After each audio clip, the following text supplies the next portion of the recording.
കഥ തുടരുന്നു. വടക്കേ കോവിലകം. നടുത്തളത്തിലെ കസേരകളിൽ തളർന്നിരിക്കുകയാണ് കിടാക്കന്മാർ. അവരുടെ ഷർട്ടുകൾ വിയർത്ത് ശരീരത്തോട് ഒട്ടിപ്പിടിച്ചിരുന്നു. പ്രജീഷിനെയോ പരിന്തരക്ഷിതനെയോ കണ്ടെത്താനുള്ള അവരുടെ ശ്രമം വിഫലമായി. ഇനി അവരെ നോക്കിയിട്ട് കാര്യമില്ല ചേട്ടാ. ശേഖരൻ സകല പ്രതീക്ഷകളും അറ്റവനായി. അവർ ഇരുവരും കൂടി നിധിയുമായി കടന്നു കളഞ്ഞു. നമ്മൾ മാത്രം ഈ ഭാർഗവി നിലയത്തിൽ കുരുങ്ങി. പുറത്തിറങ്ങാനോ ഭക്ഷണം കഴിക്കാനോ പോലും പറ്റാത്ത അവസ്ഥ. പോലീസ് എങ്ങാനും വന്നാൽ? ബാക്കി പറഞ്ഞില്ല ശേഖരൻ. തണുത്ത ഭാവത്തിൽ ശ്രീനിവാസക്കിടാവും ഒന്ന് മൂളി. കണക്കറ്റ കോടികളുടെ സമ്പത്ത് കയ്യിലുണ്ടായിരുന്നു എന്ന് പറഞ്ഞിട്ട് എന്തു കാര്യം? അതൊക്കെ പോലീസ് ഫ്രീസ് ചെയ്തു. അവരുടെ കയ്യിൽ കിട്ടിയാൽ കേസുകൾ എത്ര എണ്ണം തലയിൽ കെട്ടി വയ്ക്കപ്പെടും എന്ന് പോലും അറിയില്ല. ആകെയുള്ള പ്രതീക്ഷ ഇവിടുത്തെ നിധിയായിരുന്നു. അതും പോയി. പക്ഷെ തോറ്റുകൊടുക്കാൻ ഇപ്പോഴും മനസ്സ് അനുവദിക്കുന്നില്ല ശേഖര. ഉള്ളിൻ്റെ ഉള്ളിലിരുന്ന് ആരോ പറയുന്ന പോലെ ചന്ദ്രകലയെ കൂട്ടിക്കൊണ്ടുപോകാൻ പ്രജീഷ് വരുമെന്ന്. അങ്ങനെ വന്നാൽ? കിടാവിൻ്റെ പല്ലുകൾ ഞെരിഞ്ഞുടഞ്ഞു. അടുത്ത നിമിഷം കോവിലകത്തെ വിറപ്പിച്ചുകൊണ്ട് വാൾ ക്ലോക്കിൻ്റെ ഇടിമുഴക്കം പോലെയുള്ള ശബ്ദം കേട്ടു. 12 തവണ. കിടാക്കന്മാർ ഞെട്ടലോടെ പരസ്പരം നോക്കി. ഒരു പഴയ ക്ലോക്ക് ഭിത്തിയിൽ തൂക്കിയിരിക്കുന്നത് കണ്ടതാണ്. എന്നാൽ തങ്ങൾ ഇവിടെ വന്ന ശേഷം ആദ്യമായാണ് അതിൽ ശബ്ദമുയരുന്നത്. ഓരോ ഒച്ചയും തങ്ങളുടെ ഹൃദയ ഭിത്തികളിൽ തട്ടി പ്രതിധ്വനിക്കുന്നത് ഇരുവരും അറിഞ്ഞു. ചത്തുകിടന്ന ക്ലോക്ക് ഇപ്പോഴെങ്ങനെയാ ശബ്ദിച്ചത്? ശേഖരൻ്റെ ശബ്ദം വിറച്ചു. ഗ്രഹണ സമയത്ത് ഞാനൂലും തലപൊക്കുമെന്നല്ലേ നമ്മുടെ ദോഷ സമയത്തിൻ്റെ മുന്നറിയിപ്പ് അത്, കിടാവ് മന്ത്രിച്ചു. അടുത്ത നിമിഷം ഒരു ശബ്ദം കൂടി. അത് ഒരു വാതിൽ തുറക്കുന്നതായിരുന്നു. നടുത്തളത്തിൽ ഇരുന്നു കൊണ്ട് തന്നെ ഇരുവരും കണ്ടു. പാഞ്ചാലി ഉപയോഗിക്കുന്ന മുറിയുടെ വാതിൽപ്പാളി തുറക്കപ്പെടുന്നു. ലൈറ്റുകൾ മുഴുവൻ തെളിഞ്ഞു നിന്നിരുന്നതിനാൽ ആ കാഴ്ച വ്യക്തമാണ്. പെട്ടെന്ന് വാതിൽ നിറഞ്ഞ് പുക തള്ളി വരുന്നു. ഇരുവരും ഭയന്ന് ചാടി എഴുന്നേറ്റു. നേരത്തെ ഇത്തരം രംഗത്തിന് സാക്ഷിയേകേണ്ടി വന്നതിനാൽ അവർ അടിമുടി വിറച്ചു. വീണ്ടും വീണ്ടും പുക വന്നുകൊണ്ടിരുന്നു. വരാന്തയിൽ പുക രണ്ടായി പിരിയുന്നു ഇരുഭാഗത്തേക്കും. ശേഖര! കിടാവിൻ്റെ ശബ്ദം പുറത്തു വന്നില്ല. പുകയാൽ ലൈറ്റുകളുടെ വെളിച്ചം മങ്ങി. പുകയ്ക്കുള്ളിൽ കരിനിഴലുകൾ പിടിച്ചു. ഓരോ നിഴലിൻ്റെയും കൈകളിൽ നിന്ന് വീണ്ടും വീണ്ടും പുക ഉയരുകയാണ്. ചട്ടി പോലെയുള്ള എന്തിൽ നിന്നോ പുക വരുന്നത് പോലെ. ഒപ്പം കുന്തിരിക്കത്തിൻ്റെ കടുത്ത ഗന്ധം. ഓടിക്കോടാ, മുറിയിൽ കയറി വാതിലടയ്ക്കണം. പറഞ്ഞതും ശ്രീനിവാസക്കിടാവ് ഓടി. പിന്നാലെ ശേഖരനും. ഇരുവർക്കും മുറിയുടെ വാതിൽക്കൽ എത്താനേ കഴിഞ്ഞുള്ളൂ. അവർ പുകയ്ക്കുള്ളിലായി. കറുത്ത നിഴലുകൾക്ക് മുന്നിൽ. കൊല്ലരുത്! കിടാവ് അലറിക്കരഞ്ഞു. കടുത്ത നിഴലുകൾ പക്ഷേ അവരെ മുറിക്കുള്ളിലേക്ക് തള്ളി. ഒപ്പം കുന്തിരിക്കത്തിൻ്റെ പുക ഉയരുന്ന ഒരു ചട്ടിയും മുറിക്കുള്ളിലേക്ക് വച്ചു. മറ്റൊരു കറുത്ത നിഴൽ ചട്ടിയിലേക്ക് എന്തോ വാരിയിട്ടു. പിന്നെ വാതിൽ ചേർത്തടച്ചു. തൽക്കാലം രക്ഷപ്പെട്ടു എന്നൊരു വിചാരമുണ്ടായിരുന്നു കിടാക്കന്മാർക്ക്. പക്ഷേ തെറ്റി. കുന്തിരക്കത്തിനു പകരം ഇപ്പോൾ പുകയിൽ മറ്റൊരു ഗന്ധം കൂടി കലർന്നു. എരിയുന്ന മുളകിൻ്റെ ഗന്ധം. ഇരുവരുടെയും കണ്ണുകൾ നീറി. നാശം! ശേഖരൻ ആ ചട്ടി തൊഴിച്ചെറിഞ്ഞു. തീക്കനലുകൾ ചുറ്റും ചിതറി. എന്നാൽ കരിഞ്ഞു തുടങ്ങിയ മുളകുകളുടെ രൂക്ഷഗന്ധത്തിൽ നിന്ന് രക്ഷപ്പെടാനാകുന്നില്ല. ഇരുവരും ശക്തമായി ചുമയ്ക്കാൻ തുടങ്ങി. ഫാനിട്ട് ശേഖര! കിടാവ് മൂക്കുപൊത്തി. ശേഖരൻ സ്വിച്ചിട്ടു. പക്ഷേ ഫാൻ കറങ്ങിയില്ല.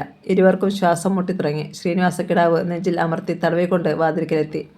കതവ് തുറക്കാൻ ശ്രമിച്ചു. കഴിഞ്ഞില്ല. അയാൾ വാതിൽപ്പാളിയിൽ ആഞ്ഞടിച്ചു. തുറക്കടാ, അല്ലെങ്കിൽ ഞങ്ങൾ ചത്തുപോകും. മറുപടിയില്ല. എന്തും വരട്ടെ എന്ന് കരുതി ശേഖരൻ പുറത്തേക്കുള്ള ജനാല തുറന്നു. പെട്ടെന്ന് പുറത്തുനിന്ന് ടോർച്ചിൻ്റെ വെളിച്ചം അകത്തേക്ക് വന്നു. കിടാക്കന്മാർ നടുങ്ങി. ആരാത്? വെളിയിലെ വായു വലിച്ചെടുക്കാൻ ശ്രമിച്ചുകൊണ്ട് കിടാവ് മുഖം ജനൽ അഴികളിലേക്ക് അമർത്തി.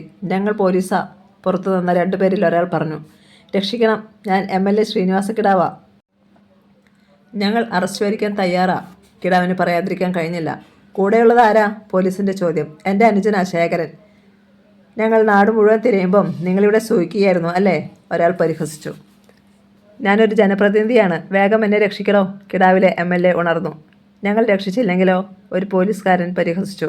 എങ്കിൽ നിങ്ങൾ വിവരമറിയും. ജനനേതാവിനെ സഹായിച്ചില്ലെങ്കിൽ അതിൻ്റെ ഫലം നിങ്ങൾ കരുതുന്നതിൻ്റെ അപ്പുറമാണ്.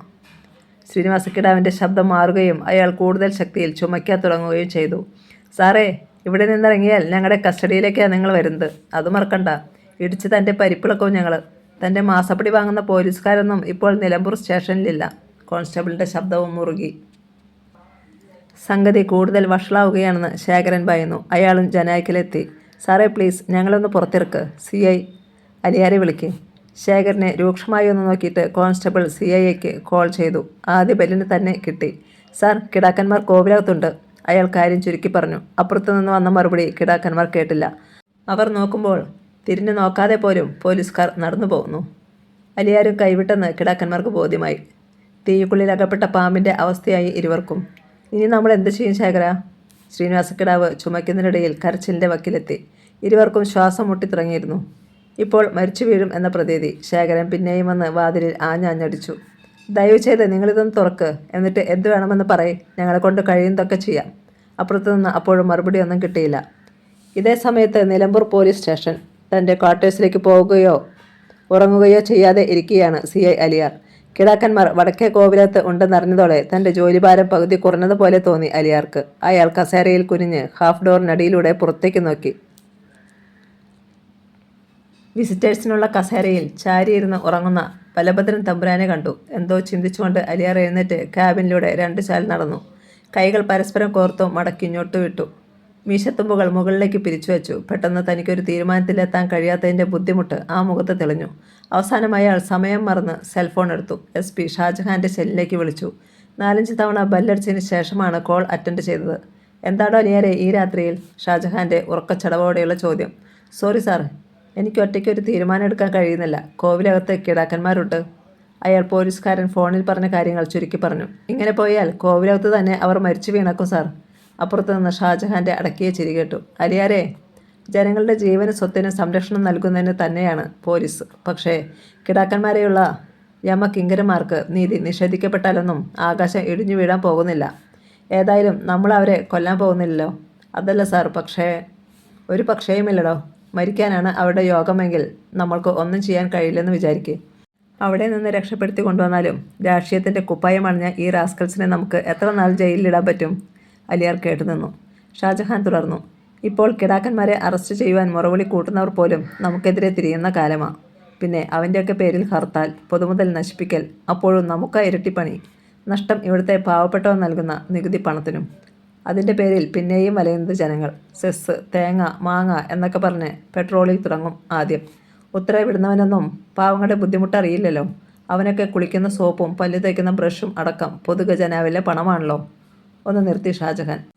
അയാൾ ശ്വാസം വലിച്ചുവിടുന്നത് ഫോണിലൂടെ അലിയാർ കേട്ടു. സാർ, അപ്പോൾ ഞാനെന്ത് ചെയ്യണം? അലിയാർ മെല്ലെ തിരക്കി. ഇത്രയും പറഞ്ഞിട്ട് തനിക്ക് മനസ്സിലായില്ലേ? താൻ ഇപ്പോൾ എന്ത് ചെയ്യുന്നു അത് തന്നെ ചെയ്തുകൊണ്ടിരിക്കുക. Thank you sir. ആ, തമ്പുരാൻ എന്തിയേ? ഇവിടെയുണ്ട്. ഞാൻ രാവിലെ അങ്ങോട്ട് വരാം. ശരി സാർ. CI അലിയാർ കോൾ മുറിച്ചു. അയാളുടെ മുഖത്തൊരു പുഞ്ചിരി മിന്നി. ഇതേ സമയത്ത് വടക്കേ കോവിലകത്ത് ശേഖര വിളിക്കുകയും ഒന്ന് ചുമക്കുകയും ചെയ്ത MLA ശ്രീനിവാസക്കിടാവ് പിന്നെ വളഞ്ഞൊടിഞ്ഞതുപോലെ തറയിലേക്ക് വീണു. ചേട്ടാ! ശേഖരക്കിടാവിൻ്റെ അലർച്ച ആ മുറിക്കുള്ളിൽ തല്ലി അലച്ച് തുറന്ന ജനാല വഴി പുറത്തേക്ക് പോയി. അയാൾ ഓടിച്ചെന്ന് ശ്രീനിവാസക്കിടാവിനെ കൈകളിൽ കോരിയെടുക്കാൻ ശ്രമിച്ചു. കഴിഞ്ഞില്ല. ഭയങ്കര ഭാരം. ശേഖരൻ പിന്നെയും ചെന്ന് വാതിലിൽ ആഞ്ഞടിച്ചുകൊണ്ട് അലറി. നിനക്കൊക്കെ തൃപ്തിയായില്ലേടാ ചെകുത്തന്മാരെ? എൻ്റെ ചേട്ടൻ ചത്തടാ. ഇനി ആ ശവം നീയെല്ലാം കൂടി വെട്ടിപ്പുഴങ്ങി തിന്ന്. കോവിലകത്തിനുള്ളിൽ അനക്കമൊന്നും കേട്ടില്ല. എന്നാൽ ഏതാനും സെക്കൻഡുകൾ കഴിഞ്ഞപ്പോൾ വാതിൽ തുറക്കപ്പെട്ടു. ഭ്രാന്തമായ ആവേശത്തോടെ ശേഖരൻ അവിടേക്ക് ഓടിയെടുത്തു. അടുത്ത നിമിഷം പുകയ്ക്കുള്ളിലൂടെ ഒരു കറുത്ത മുഷ്ടി ചീറി വന്നു. ശേഖരൻ്റെ കഴുത്തിനും നെഞ്ചിനുമിടയിലായിരുന്നു ഇടി. ഒന്ന് നിലവിളിക്കാൻ പോലും കഴിയാതെ ശേഖരൻ മലർന്നു വീണു. അവിടെ കിടന്നുകൊണ്ട് തന്നെ അയാൾ കണ്ടു 4-5 കറുത്ത വേഷങ്ങൾ അകത്തേക്ക് വരുന്നു. അവർ ശേഖരൻ്റെ പുറത്തുകൂടി കാൽ അപ്പുറം വെച്ച് ശ്രീനിവാസക്കിടാവിൻ്റെ അടുത്തെത്തി. ശേഷം ചത്ത നാൽക്കാലിയെ വലിച്ചു പൊക്കുന്നത് പോലെ കിടാവിൻ്റെ കൈകാലുകളിൽ പിടിച്ചുയർത്തി. പിന്നെ ശേഖരൻ്റെ ശരീരത്തെ മുറിച്ചു കടന്ന് പഴയതുപോലെ പുറത്തേക്ക് നടന്നു. ശേഖരൻ വല്ലവിധേനയും ചാടി എഴുന്നേറ്റ് അവർക്ക് പിന്നാലെ ചെന്നു. നിങ്ങൾ ചേട്ടനെ എവിടെ കൊണ്ടുപോകുക? ആരും മിണ്ടിയില്ല. അവർ കിടാവിനെ പാഞ്ചാലിയുടെ മുറിക്ക് മുന്നിലെത്തിച്ചു. ചാരിയിട്ടിരുന്ന വാതിൽ തള്ളി തുറന്ന് അകത്തേക്ക് കയറ്റാൻ ഭാവിച്ചു. ശേഖരൻ പെട്ടെന്ന് അവരെ തടയാൻ ശ്രമിച്ചു. പറ്റത്തില്ല, ചേട്ടനെ കൊണ്ടുപോകരുത്. അപ്പോഴും ആരും മറുപടി പറഞ്ഞില്ല. എന്നാൽ മിന്നൽ പോലെ ഒരാൾ വെട്ടിത്തിരിഞ്ഞതും കാലുയർത്തി ഒറ്റ ചവിട്ട്. ശേഖരൻ്റെ അടിവയറ്റിൽ. വല്ലാത്തൊരു വിലാപത്തോടെ ഒരു ലോഹക്കഷ്ണം വന്നിടിച്ചതുപോലെ മുന്നോട്ട് വളഞ്ഞു പിന്നോട്ട് തെറിച്ചു ശേഖരൻ. വരാന്തയിൽ നിന്ന് അയാൾ നടുമുറ്റത്തേക്ക് വീണു. കിടാവിനെ അകത്ത് കയറ്റി അവർ വാതിലടയ്ക്കുകയും ചെയ്തു. 1 മിനിറ്റോളം നടുമുറ്റത്ത് ശ്വാസം കിട്ടാത്തവനെ പോലെ കിടന്നുപോയി ശേഖരൻ. പിന്നെ എഴുന്നേറ്റ് മണ്ണു തട്ടി കളഞ്ഞുകൊണ്ട് തിണ്ണയിലേക്ക് കയറി. പാഞ്ചാലിയുടെ വാതിൽ തള്ളി തുറന്നു. അതിനുള്ളിൽ നിറഞ്ഞ നിശബ്ദത. പുറത്തെ വെളിച്ചം മാഞ്ഞു തുടങ്ങിയ പുകയ്ക്കുള്ളിലൂടെ ദീർഘചതുരമായി അകത്തെ തറയിൽ പതിഞ്ഞു. സംശയത്തോടെ മുറിയിൽ കയറി ശേഖരൻ ചുറ്റും നോക്കി. ആരെയും കണ്ടില്ല. അയാൾ മുറിക്കുള്ളിലെ ലൈറ്റിട്ടു. ആരുമില്ല. അകത്തേക്ക് കയറിയവരാരും പുറത്തേക്ക് പോയിട്ടില്ല എന്ന കാര്യത്തിൽ ശേഖരന് ഉറപ്പുണ്ട് താനും. ഇതെന്തു മറിമായം! ആ മുറിയിൽ നിന്ന് വരാന്തയിലേക്കല്ലാതെ മറ്റൊരു വാതിലില്ല താനും. അല്പം മുമ്പ് നടന്നത് പ്രേതമോ പിശാചോ ചെയ്തതാവാൻ വഴിയില്ല. ഇനി ഒക്കെ തൻ്റെ വിഭ്രാന്തിയായിരുന്നോ? ഒരു ഉത്തരം കണ്ടെത്താൻ കഴിയാതെ ശേഖരൻ അവിടെ തന്നെ ഇരുന്നു പോയി. അരമണിക്കൂർ കഴിഞ്ഞു. മുഖത്ത് ശക്തമായി വെള്ളം വീണപ്പോൾ ശ്രീനിവാസക്കിടാവ് കണ്ണു തുറന്നു. എവിടെയാണ് താൻ? അയാൾ ചുറ്റും നോക്കി. ആകാശവും അവിടെ വെളിച്ചം കുറഞ്ഞ നിലാവിനെയും കണ്ടു. താൻ വെറും നിലത്ത് മലർന്നു കിടക്കുകയാണെന്ന് കിടാവ് അറിഞ്ഞു. തറയോട് പാകിയ നിലത്ത് തനിക്ക് ചുറ്റും കുറച്ച് രൂപങ്ങൾ നിൽക്കുന്നു. ചെടികൾ വെട്ടി മനുഷ്യരൂപത്തിൽ ആക്കിയതുപോലെ. തനിക്ക് എന്താണ് സംഭവിച്ചത്? കിടാവ് വലം കൈപ്പത്തി കൊണ്ട് സ്വയം തലക്കടിച്ചു. തുടർന്ന് എഴുന്നേറ്റിരുന്നു. ചുറ്റും നിൽക്കുന്നവർക്ക് അപ്പുറം കെട്ടിടങ്ങൾ കണ്ടു.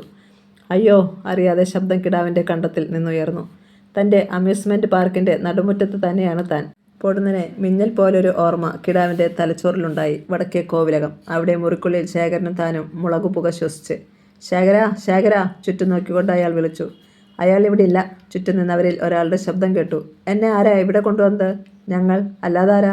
അവർ ഒന്നിച്ച് പൊട്ടിച്ചിരിച്ചു. നിങ്ങളൊക്കെ ആരാ? അതൊന്നും ഇനി നിങ്ങളറിഞ്ഞിട്ട് കാര്യമില്ല. മരിക്കാൻ പോകുന്നവൻ അറിഞ്ഞാലെന്താ, അറിഞ്ഞില്ലെങ്കിലെന്താ? ചോദിച്ചുകൊണ്ട് അവരിൽ ഒരാൾ കിടാവിൻ്റെ തൊട്ടു മുന്നിലെത്തി. എഴുന്നേൽക്ക്! പുരുഷൻ്റെയോ സ്ത്രീയുടെയോ എന്ന് തിരിച്ചറിയാനാവാത്ത കൽപ്പന. അറിയാതെ എഴുന്നേറ്റ് പോയി കിടാവ്. ഞാൻ ആരാണെന്ന് അറിയാതെയാണ് നിങ്ങളിങ്ങനെയൊക്കെ ചെയ്തതെങ്കിൽ ഞാൻ മാപ്പ് തന്നേക്കാം. കിടാവ് ധൈര്യം സംഭരിക്കാൻ ശ്രമിച്ചു. നീ ആരാണെന്ന് ഞങ്ങൾക്കറിയാം. പക്ഷേ ഞാൻ ആരാണെന്ന് നിനക്കറിയാമോ? ആ രൂപം ശിരസിലെ കറുത്ത തുണി നീക്കി.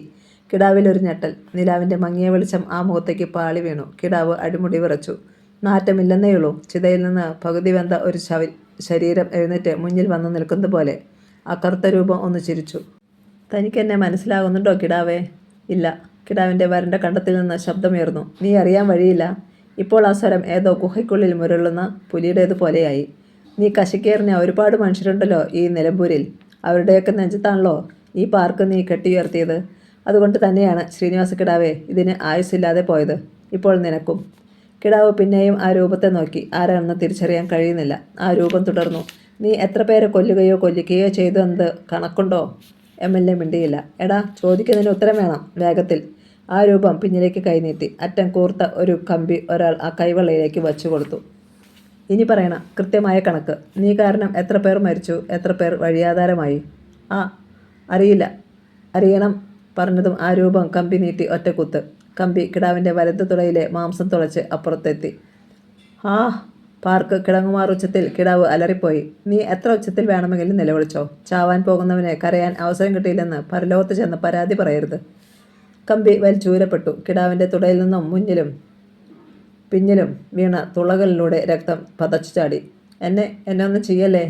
അയാൾ പെട്ടെന്ന് കരഞ്ഞുകൊണ്ട് ഓടാൻ ഭാവിച്ചു. എന്നാൽ പിന്നിൽ നിന്നിരുന്നവർ അയാളെ പിടിച്ചു നിർത്തി. നീ ഓടിയാൽ എവിടം വരെ? ഏത് മാളത്തിൽ പോയി ഒളിച്ചാലും ഞങ്ങൾ വരും. നിന്നെ മാന്തി പുറത്തെടുത്ത് പുകച്ചു തീർക്കാൻ.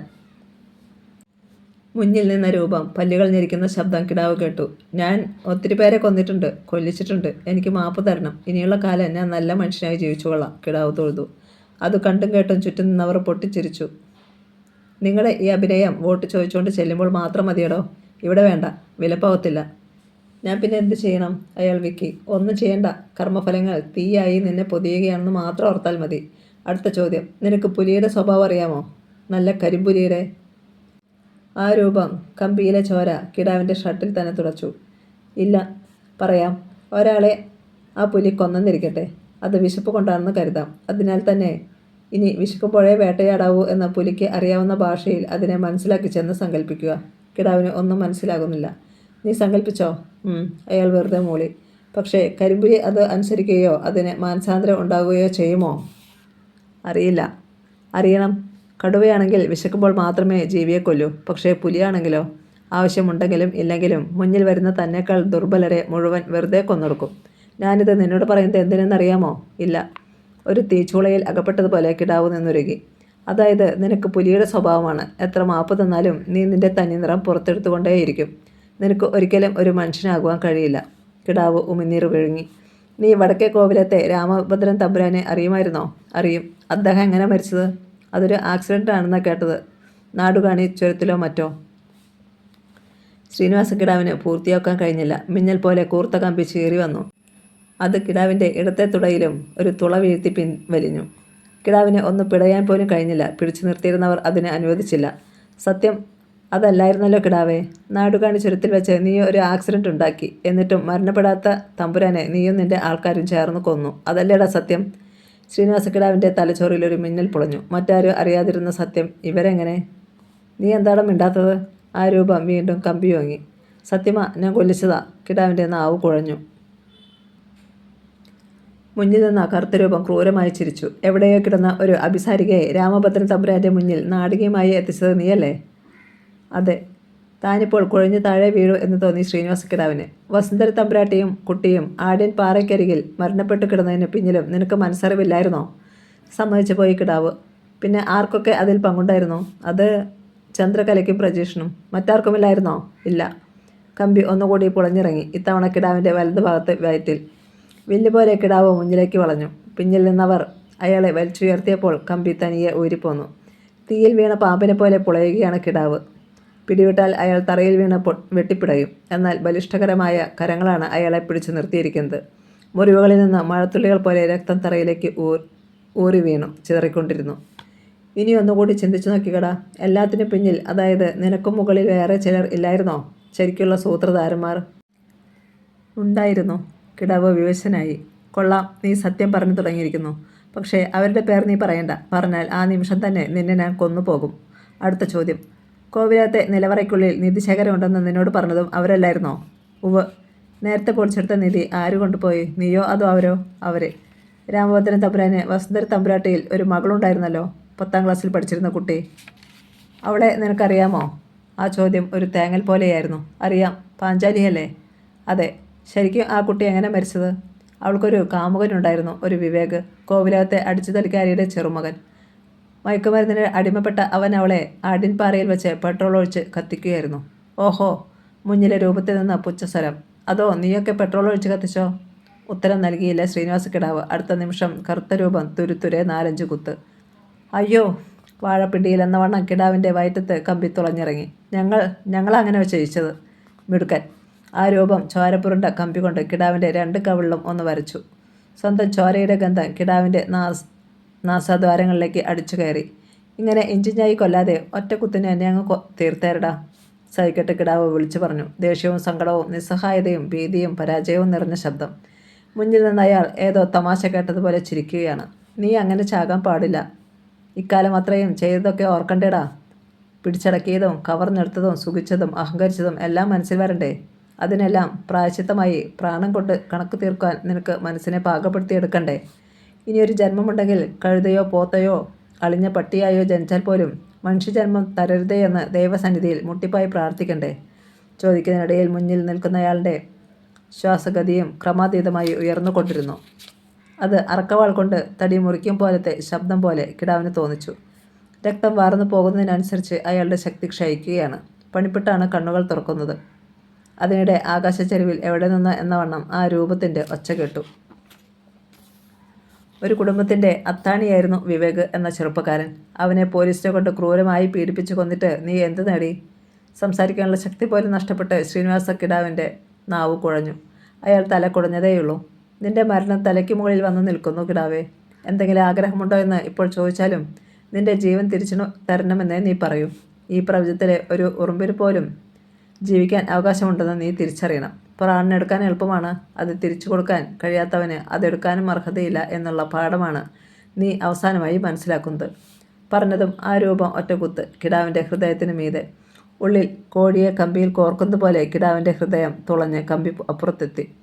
ഇനി ഞാൻ ആരെന്ന് പറയാം. ആ രൂപം കിടാവിൻ്റെ കാതിൽ താൻ ആരെന്ന് പറഞ്ഞു. പ്രാണൻ്റെ അവസാനത്തെ പിടച്ചിലിനിടയിലും കിടാവ് ഒന്ന് ഞെട്ടി. അത് അയാളുടെ അവസാന ചലനമായിരുന്നു. പിന്നിൽ നിന്നവർ പിടിവിട്ടപ്പോൾ അയാൾ മലർന്നു വീണു. തുളഞ്ഞിറങ്ങിയ കമ്പി അങ്ങനെ തന്നെ നിന്നു. ഇത്രയേ ഉള്ളൂ മനുഷ്യൻ്റെ കാര്യം. 500 തലമുറയ്ക്ക് വേണ്ടി സമ്പാദിച്ചു വെച്ചിട്ടുണ്ട് എന്നൊന്നും അഹങ്കരിച്ചിട്ട് കാര്യമില്ല. ഒന്നുകിൽ ഹൃദയത്തിൽ ഇതുപോലെ ഒരു തുള വീഴ്ത്തിയാൽ, അല്ലെങ്കിൽ ഹൃദയത്തിലേക്കുള്ള രക്തത്തിൻ്റെ തള്ളൽ കൂടിയാൽ ഒക്കെ കഴിഞ്ഞു. MLA ശ്രീനിവാസക്കിടാവിൻ്റെ ശരീരത്തിലേക്ക് നോക്കിക്കൊണ്ട് അയാളെ കുത്തിയ ആ രൂപം പല്ലിറമ്മി. ഇങ്ങനെയുള്ളവൻ്റെയൊക്കെ വരും തലമുറകൾ ദൂർത്തടിച്ച് മൊത്തം നശിപ്പിച്ച് പേരുദോഷം കേൾപ്പിച്ച് അവസാനം ഏതെങ്കിലും പീഡികത്തിണ്ണയിൽ കിടന്നു പോകും. അതല്ലെങ്കിൽ സമ്പത്തിനു വേണ്ടിയുള്ള കലഹത്തിൽ പരസ്പരം കത്തിയെടുത്ത് കുത്തും. അതാണ് മിക്കയിടത്തും കാലം കരുതി വച്ചിരിക്കുന്നത്. ആ രൂപം ശക്തമായി കിതച്ചു. കായൽ കയ്യേറി റിസോർട്ട് പണിയുന്നവരും അവിടേക്ക് പാവങ്ങളുടെ അണ്ണാക്കിൽ മണ്ണിട്ട് സർക്കാർ ചിലവിൽ റോഡ് നിർമ്മിക്കുന്നവരുടെയുമൊക്കെ അവസ്ഥ അവസാനം ഇങ്ങനെയാകും. അടുത്ത തലമുറ പഴുത്തളിഞ്ഞു ചാകും. മറ്റുള്ളവർ കേട്ടു നിന്നതല്ലാതെ ഒന്നും പറഞ്ഞില്ല. ആ രൂപം തുടർന്നു. എല്ലാത്തിൻ്റെയും ദൃശ്യരൂപമാണ് നമ്മുടെ മുന്നിൽ തെരുവ് പട്ടിയേക്കാൾ ദയനീയമായി ചത്തുകിടക്കുന്നത്. എന്നാലും നാളെ ഇവന് വേണ്ടി ഒരു ഹർത്താലോ ദുഃഖാചരണമോ പാടില്ല. ഇവൻ്റെ ശരീരം ഒരിടത്തും പൊതുദർശനത്തിന് വയ്ക്കാനോ റോഡുകൾ ബ്ലോക്കാക്കി വിലാപയാത്ര നടത്താനോ പാടില്ല. ആ രൂപം തിരിഞ്ഞ് ഒരാളെ നോക്കി. അതിങ്ങ് കൊണ്ടുവാ. അയാൾ ഒരു വലിയ ചാക്ക് വലിച്ചിഴച്ച് കൊണ്ടുവന്നു. പിന്നെ മൂടി തുറന്ന് ആയാസപ്പെട്ട് എന്തോ തറയിലേക്കിട്ടു. ഒരടി ചതുരത്തിൽ കറുത്ത നിറത്തിലുള്ള എന്തോ ആയിരുന്നു അത്. അയാൾ തന്നെ അത് ചാണകം വരളി അടുക്കുന്ന പോലെ കിടാവിൻ്റെ ശരീരത്തിൽ നിരത്തി. മറ്റൊരാൾ ഒരു തുണിപ്പന്തം കത്തിച്ച് അതിലേക്ക് വെച്ചു. ഇത്തിരി താമസിച്ചു തീ പിടിക്കുവാൻ. പിടിച്ചു തുടങ്ങിയതോടെ ആ വസ്തു ഒഴുകി പടരാനും ഒരു തരം ഗന്ധം ഉണ്ടാകാനും തുടങ്ങി. ഉരുകും തോറും ആ വസ്തുവിൽ തീ പിന്നെയും കൂടിക്കൊണ്ടിരുന്നു. നിലമ്പൂർ ആഢ്യംപാറ റോഡ് ടാർ ചെയ്യുവാൻ കൊണ്ടുവന്നപ്പോൾ ഒരു വീപ്പ റോഡ് സൈഡിൽ മറിഞ്ഞു കിടന്ന് ടാർ കട്ടിയായി കിടന്നിരുന്നു. അത് പണിക്കാർ ഉപയോഗിച്ചിരുന്നില്ല. അവിടെ കിടന്നു കട്ടിയായ ടാറായിരുന്നു അവർ മുറിച്ചു കൊണ്ടുവന്നത് കിടാവിൻ്റെ ചിതയൊരുക്കുവാൻ. നേരം പുലരുമ്പോഴേക്കും ഈ ശരീരം എരിഞ്ഞു തീരും. നമുക്ക് ഇനിയും ജോലി ബാക്കിയാണ്. കിടാവിനെ കൊന്ന രൂപം പിന്തിരിഞ്ഞു. മറ്റുള്ളവരും അതിനു പിന്നാലെ പോയി. വടക്കേ കോവിലകം ഭ്രാന്ത് പിടിച്ചതുപോലെ അങ്ങിങ്ങ് പാഞ്ഞു നടന്ന് ശേഖരക്കിടാവ് തളർന്നു. പാഞ്ചാലിയുടെ മുറിക്കുള്ളിലേക്ക് കയറ്റുന്നത് കണ്ട ചേട്ടനെ പറ്റി യാതൊരു സൂചനയുമില്ല. ചേട്ടനെ ഇനി തിരിച്ചു കിട്ടത്തില്ല എന്ന് പോലും ശേഖരന് തോന്നി. പെട്ടെന്നൊരു ചിന്ത അയാളുടെ തലച്ചോറിനെ പുകച്ചു. ഒരുപക്ഷെ പ്രജീഷിൻ്റെയും പരിന്ദ്രഷിതിൻ്റെയും അന്തർധാനവും ഇത്തരത്തിലായിരിക്കുമോ? അയാൾ ചെന്ന് ചന്ദ്രകലയുടെ മുറിയുടെ വാതിൽ തുറന്നു. മുറിഞ്ഞ ശിരസ്സോടെ തല കുമ്പിട്ടിരിക്കുകയായിരുന്നു ചന്ദ്രകല. അവൾ മുഖമുയർത്തി പകയോടെ അയാളെ നോക്കി. തനിക്കൊന്നും മതിയായില്ലേ? പ്രജീഷിനെ നീയൊക്കെ കൊന്നിട്ട് എൻ്റെ മുന്നിൽ നാടകം കളിക്കുകയാണെന്നറിയാം. ചന്ദ്രകലയെ ശേഖരൻ എന്തോ പറയാൻ ഭാവിച്ചു. മിണ്ടരുത്, അവൾ കഴിച്ചുകൊണ്ടി. ചതിക്കും വഞ്ചനയ്ക്കും നോബൽ പ്രൈസ് വാങ്ങിയവരാണ് നിങ്ങൾ കിടാക്കന്മാർ എന്ന് എനിക്കറിയാം. ഇനി എന്നെ കൂടി കൊന്നുകഴിഞ്ഞാൽ കാര്യങ്ങൾ നിങ്ങൾ വിചാരിക്കുന്ന കടവിലെത്തും. അതിനാണല്ലോ ഇങ്ങോട്ട് കൊണ്ടുവന്നതും. പരുന്ത് എന്നോട് എല്ലാം പറഞ്ഞു. മിണ്ടിയില്ല ശേഖരൻ. അല്പം കഴിഞ്ഞ് അയാൾ അറിയിച്ചു. നീ വിചാരിക്കുന്ന പോലെ ഒന്നുമല്ല കാര്യങ്ങൾ. അയാൾ കിടാവിൻ്റെ തിരോധാനത്തെക്കുറിച്ച് പറഞ്ഞു. ചന്ദ്രകല സ്തബ്ധയായി. എനിക്ക് തോന്നുന്നത് പാഞ്ചാലിയുടെ മുറിയിൽ എന്തോ ദുരൂഹതയുണ്ടെന്നാ. ഈ കോവിലകത്ത് ഇനി ജീവനോടെയുള്ളത് നമ്മൾ രണ്ടുപേർ മാത്രമാണെന്ന് എൻ്റെ മനസ്സ് പറയുന്നു. അതുകൊണ്ട് അയാളൊന്ന് നിർത്തി. അയാൾ തന്നെ വീണ്ടും പറയട്ടെ എന്ന ഭാവത്തിൽ ചന്ദ്രകലയായിരുന്നു. ശേഖരൻ തുടർന്നു. കുറേ കാലം ഇവിടെ കഴിഞ്ഞവളല്ലേ നീയ്? പുറത്തേക്ക് പോകുവാൻ നിലവറയിലൂടെയല്ലാതെ ഏതെങ്കിലും മാർഗമുണ്ടെങ്കിൽ പറഞ്ഞതാ. നിന്നെ ഞാൻ ഒന്നും ചെയ്യില്ല. നമുക്ക് രണ്ടുപേർക്കും കൂടി രക്ഷപ്പെടാം. ചന്ദ്രകലയുടെ മുഖത്ത് ക്രൂരമായ ഒരു ചിരി വന്നു. മരണത്തെ എനിക്ക് ഭയമില്ല ശേഖരകിടാവേ. ഞാനും പ്രജീഷും ഇവിടെ നിന്ന് പോയി കഴിഞ്ഞപ്പോൾ വേട്ടപ്പട്ടികളെ പോലെ കുറേ പേരെ നിങ്ങൾ ഞങ്ങൾക്ക് പിന്നാലെ അയച്ചില്ലേ? എത്രയോ തവണ ഞങ്ങൾ മരണത്തിൽ നിന്ന് രക്ഷപ്പെട്ടു. അന്നേ തീർന്നതാ ശേഖര മരണത്തോടുള്ള പേടിയൊക്കെ. എങ്കിൽ നീ ഇവിടെ തന്നെ കിടക്കടി, കോപത്തോടെ പറഞ്ഞിട്ട് ശേഖരൻ വെട്ടിത്തിരിഞ്ഞു പുറത്തിറങ്ങി. വാതിൽ പഴയതുപോലെ അടച്ചു കുറ്റിയിട്ടു. പിന്നെ തിടുക്കത്തിൽ തട്ടിപ്പുറത്തിനു നേർക്കു പാഞ്ഞു. നേരത്തെ പരുന്ത് റഷീദ് പറഞ്ഞിരുന്നതുപോലെ തട്ടിപ്പുറത്തു കൂടി രക്ഷപ്പെടാൻ എന്നൊരു വിചാരമൊന്നും ഉണ്ടായിരുന്നില്ല ശേഖരക്കിടാവിന്. എങ്കിലും ഒന്ന് ശ്രമിച്ചു നോക്കുക. പേടികൊണ്ട് ഇവിടെ കിടന്ന് ഇഞ്ചിഞ്ചായി മരിക്കുന്നതിനേക്കാൾ നല്ലതല്ലേ അത്? അത്രയേ ചിന്തിച്ചുള്ളൂ ശേഖരൻ.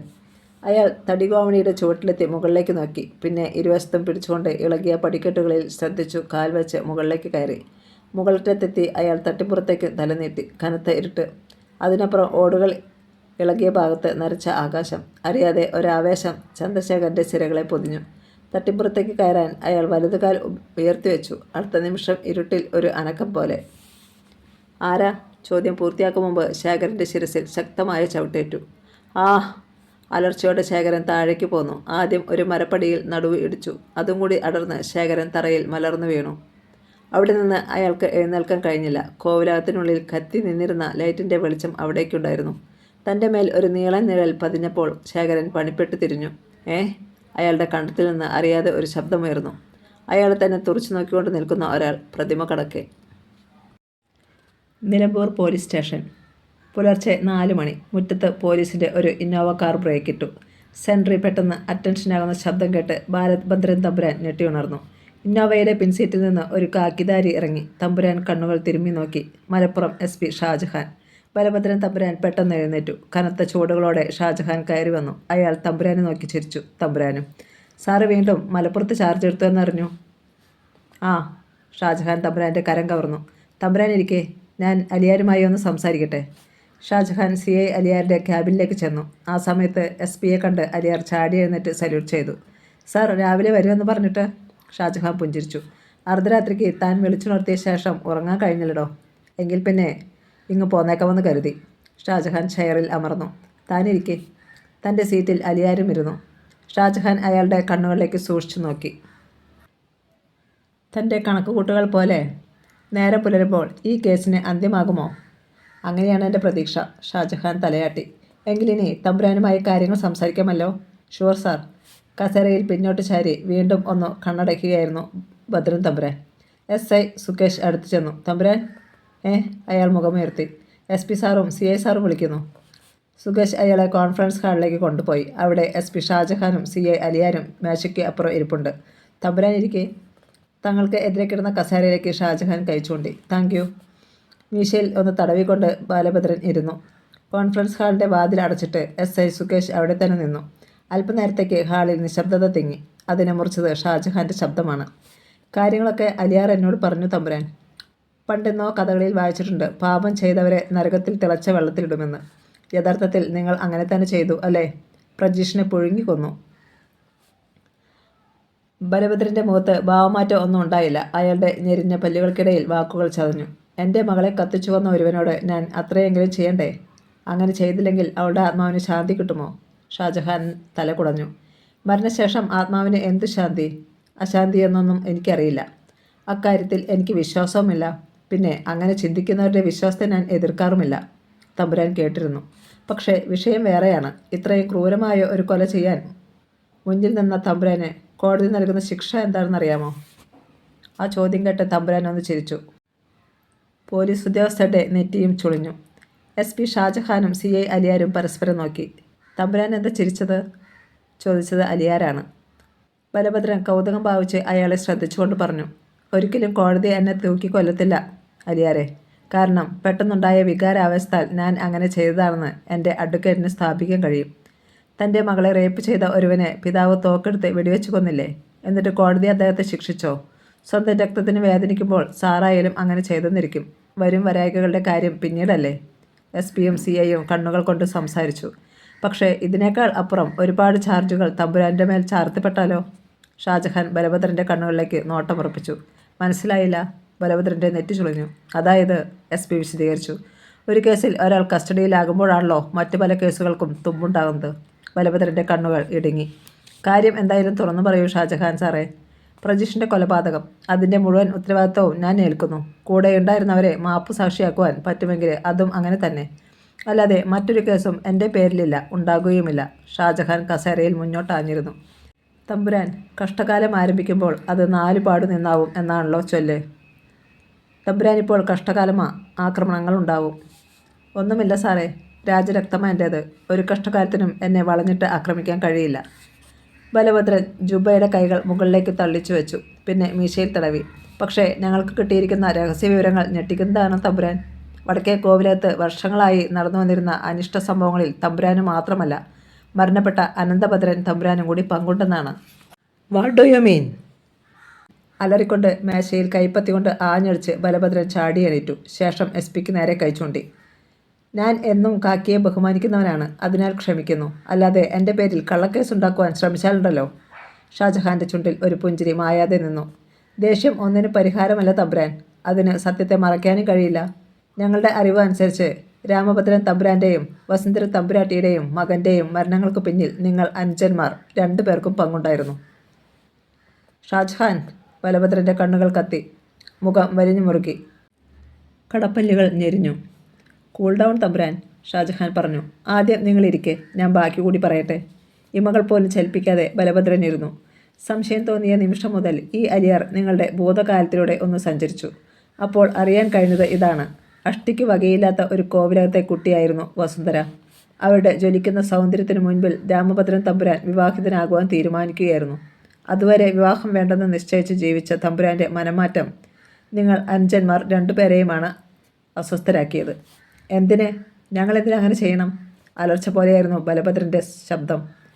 കോവിലകവും അനുബന്ധ വസ്തുക്കളും നിങ്ങൾ 2 പേർക്കും കിട്ടുമെന്ന് കരുതി. പക്ഷേ വിവാഹത്തിൽ നിന്ന് ഏട്ടൻ തമ്പുരാനെ പിന്തിരിപ്പിക്കാൻ ഭയമായിരുന്നു 2 ആൾക്കും. അതിനാൽ തന്നെ ഏട്ടൻ്റെ വിവാഹശേഷം അധികനാൾ നിങ്ങൾ 2 പേരും കോവിലകത്ത് താമസിച്ചില്ല.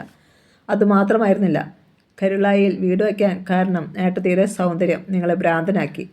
ഒരു വട്ടം അത് പ്രകടിപ്പിക്കുകയും ചെയ്തു. വിവരം ഏട്ടനോട് പറയുമെന്നൊരു ഭീതിയും നിങ്ങളെ വലയം ചെയ്തതോടെയായിരുന്നു വീടുമാറ്റം. ഷാജഹാൻ ഒന്ന് നിർത്തി. ബാലഭദ്രൻ ഒരു നിമിഷം ശിലയായി. അയാൾ വിയർത്തു തുടങ്ങി. ഷാജഹാൻ തുടർന്നു. വീട് മാറിയിട്ടും തമ്പുരാന് വസുന്ധര തമ്പുരാട്ടിയോടുള്ള പക മനസ്സിൽ കിടന്നു പുകഞ്ഞു. എങ്ങനെയും അവരെ കോവിലകത്തു നിന്ന് പുകച്ചു ചാടിക്കാനുള്ള ശ്രമം തുടങ്ങി. നിങ്ങൾ അനുജന്മാർ. എന്നാൽ ഒന്നും ഫലവത്തായില്ല. ഈ സമയത്താണ് പണ്ടെന്നോ പക മനസ്സിൽ അടക്കിവെച്ച സമാന ചിന്താഗതിക്കാരനായ ഒരാളുമായി നിങ്ങൾ ചങ്ങാത്തത്തിലായത്. അത്രയും പറഞ്ഞിട്ട് ഷാജഹാൻ ബലഭദ്രൻ്റെ മുഖഭാവം ശ്രദ്ധിച്ചു. വിയർക്കുന്നു എന്നതൊഴികെ അയാളിൽ കാര്യമായ മാറ്റം പ്രകടമായിരുന്നില്ല. ഞാൻ ഈ പറഞ്ഞതിനെ തമ്പുരാൻ എതിർക്കാൻ തോന്നുന്നില്ലേ? ഷാജഹാൻ തിരക്കി. ഞാൻ ഒരിക്കലും കെട്ടുകഥകൾക്ക് പിന്നാലെ പോകില്ല ഷാജഹാൻ. ഈ പറഞ്ഞതിനൊക്കെ തെളിവോ സാക്ഷിയോ ഉണ്ടെങ്കിൽ നിങ്ങൾ കൊണ്ടുവരൂ. അപ്പോൾ ഞാൻ സംസാരിക്കാം. പിന്നെ ഞാൻ ആരുമായി ചങ്ങാത്തത്തിലായെന്നാ പറഞ്ഞത്? തമ്പുരാൻ SP-യെ സൂക്ഷിച്ചു നോക്കി. SP ഷാജഹാൻ CI അലിയാരെ നോക്കി കണ്ണുകൾ കൊണ്ട് ഒരടയാളം കാട്ടി. പിന്നെ സംസാരിച്ചത് അലിയാരാണ്. തമ്പുരാനുമായി ചങ്ങാത്തത്തിലായ ആ ആൾ അത് മറ്റാരുമല്ല, ഇവിടുത്തെ MLA ശ്രീനിവാസക്കിടാവ്. ബലഭദ്രൻ്റെ കണ്ണുകളിൽ ഞെട്ടലിനൊപ്പം ഒരു പുച്ഛഭാവവും മിന്നി. കഥകളുണ്ടാക്കുമ്പോൾ അത് സ്വാഭാവികമായും മറ്റുള്ളവർ കേട്ടാൽ വിശ്വസിക്കാൻ പോകുന്നതും ആകണം അലിയാരെ. ഞാൻ കിടാവുമായി സൗഹൃദത്തിലാവുക. എന്നിട്ടാണോ ഇക്കാലം അത്രയും അയാളെ എതിർത്തുകൊണ്ടിരുന്നത്? എന്നിട്ടാണോ അയാൾ എന്നെയും അനന്തഭദ്രനേട്ടനെയും പോലീസ് സ്റ്റേഷനിൽ വെച്ച് ക്രൂരമർദ്ദനങ്ങൾക്ക് വിധേയനാക്കിയതും ഏട്ടൻ മരണപ്പെട്ടതും? വിവേചിച്ചറിയാനാവാത്ത ഒരു ഭാവമായിരുന്നു ബലഭദ്രനിൽ. ഈ പറഞ്ഞതിനൊക്കെ 2 ഘട്ടങ്ങളും 2 മുഖങ്ങളുമുണ്ട് തമ്പുരാൻ. മുഖങ്ങൾ എന്ന് ഉദ്ദേശിച്ചതിൽ ഒന്ന്, സൗഹൃദത്തിൽ ഇരിക്കുമ്പോൾ തന്നെ മറ്റുള്ളവരുടെ കണ്ണിൽ പൊടിയിടാൻ വേണ്ടി പരസ്യമായി കിടാവിനെ എതിർക്കുക. 2, രാത്രിയുടെ മറവിൽ കിടാവിൻ്റെ ഫാം ഹൗസിൽ ഒത്തുചേർന്ന് അന്നത്തെ കാര്യങ്ങൾ ഡിസ്കസ് ചെയ്യുക. എന്തിന്? കിടാവിൻ്റെ അമ്യൂസ്മെൻറ്റ് പാർക്കിന് പോലും അനന്തഭദ്രൻ തമ്പുരാനും ബലഭദ്രൻ തമ്പുരാനും ഷെയറുകളുണ്ട്. അലിയാർ. ബലഭദ്രൻ്റെ കടപ്പല്ലുകൾ ഞെരിഞ്ഞു. നിങ്ങൾ അതിരുവിടുന്നു. ഇല്ല തമ്പുരാൻ. അലിയാർ പതറിയില്ല. പിന്നെ 2 ഘട്ടങ്ങൾ എന്തിനാ ഉദ്ദേശിച്ചത്? അതിലൊന്ന് കിടാക്കന്മാരുമായുള്ള അടുപ്പവും അതിനുശേഷമുണ്ടായ അകൽച്ചയും. 2, സാമ്പത്തിക പ്രശ്നങ്ങൾ മൂലമുണ്ടായ തർക്കങ്ങൾ. തനിക്ക് ഭ്രാന്താണ്. ബലഭദ്രൻ അസ്വസ്ഥനായി തല കുടഞ്ഞു. അത് ശ്രദ്ധിച്ചില്ല അലിയാർ. അയാൾ തുടർന്നു. നിങ്ങൾ തമ്മിൽ അടുപ്പമുണ്ടായിരുന്ന സമയത്ത് രാമഭദ്രൻ തമ്പുരാനെയും വസുന്ധര തമ്പുരാട്ടിയെയും കൊലപ്പെടുത്തി. അതിനിടയിൽ തന്നെ ചന്ദ്രകല എന്ന ഭൂലോക പ്രോസ്റ്റിറ്റ്യൂട്ടിനെ തമ്പുരാനുമായി അടുപ്പിച്ചു.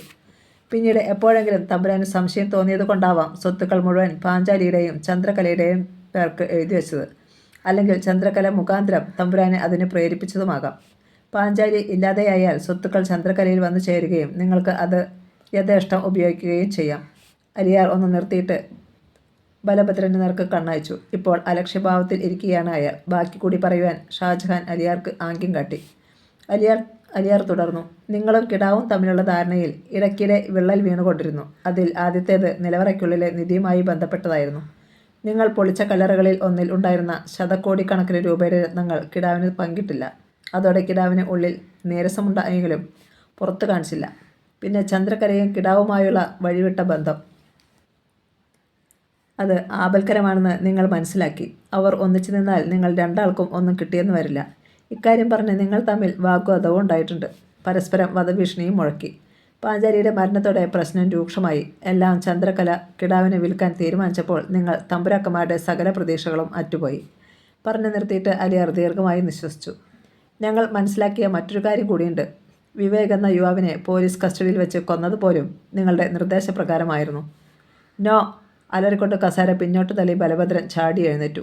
ഇതൊക്കെ പ്രൂവ് ചെയ്യാൻ എനിക്കെതിരെ എന്ത് തെളിവുണ്ട് നിങ്ങളുടെ കയ്യിൽ? ഉണ്ടെങ്കിൽ കാണിക്കേ. ഓരോന്നും വേണ്ട സമയത്ത് ഞങ്ങൾ പുറത്തെടുക്കും. ഷാജഹാൻ ഒരു സിഗരറ്റിന് തീ പിടിപ്പിച്ചു. നിങ്ങൾ എല്ലാം വിളിച്ചു പറയും എന്നൊരു ഘട്ടം വന്നപ്പോഴാണ് കിടാവിൻ്റെ നിർദ്ദേശാനുസരണം അന്നത്തെ പോലീസ് നിങ്ങൾ 2 ആളെയും കസ്റ്റഡിയിലെടുത്തതും അനന്തഭദ്രൻ മരണപ്പെട്ടതും.